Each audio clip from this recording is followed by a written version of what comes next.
ஐநா மன்றத்தில் இந்த தடவை இலங்கை தமிழர் பிரச்சனை தொடர்பாக தீர்மானம் வரும்போது தமிழ்நாட்டில் பெரிய அளவில் தாக்கம் எதுவும் இல்லையாம். மதிமுக வைகோ கூட மது ஒழிப்பு போராட்டம்னு சொல்லித்தா இலங்கைக்கு எதிராக கோஷம் போட்டாராம்.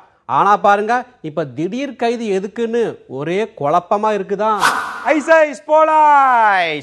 இன்னொரு பக்கம் தெளிவா ஐநா மன்றத்துல இலங்கை பிரச்சனையை பத்தி எதுவுமே பேசாம இருந்த மத்திய அரசு பத்தியும் நடிகர் ரஜினிகாந்தோட இலங்கை பயணம் பத்தியும் மதிமுக வைகோ இது வரைக்கும் எந்த கருத்தும் சொல்லலையா.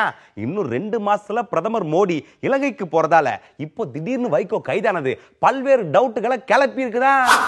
பலூன் நண்பா, இலங்கை அதிபர் சிறிசேனா அரசியலமைப்பு சட்டத்தை திருத்த முடிவு செஞ்சதால அது தமிழர்களுக்கு பாதிப்பை உருவாக்கும்னு ஒரு பேச்சு இருக்குதான். ஆனா தமிழ் எம்பி சம்பந்தன் தலைமையில அதிபருக்கு ஆதரவா அரசியலமைப்பு குழு செயல்படுறதால எதிர்ப்புகள் குறைவா. அந்த சட்டத்துக்கான பரிந்துரை இந்த மாசம் வெளிவர போறதால தான் வைகோ சிறைக்கு போனாருன்னு சொல்றாங்களாம்.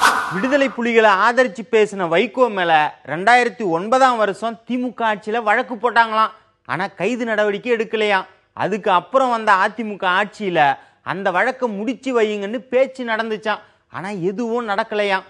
அந்த வழக்கு இருக்கிறதால வைகோவோட பாஸ்போர்ட்டை முடக்கி வச்சதால வெளிநாடு போக முடியலையாம். அதனால தான் இந்த திடீர் முடிவா. இதெல்லாம் நாங்களாவா சொல்லுறோம், வெளியில பேசிக்கிட்டுதாங்க ஐயா.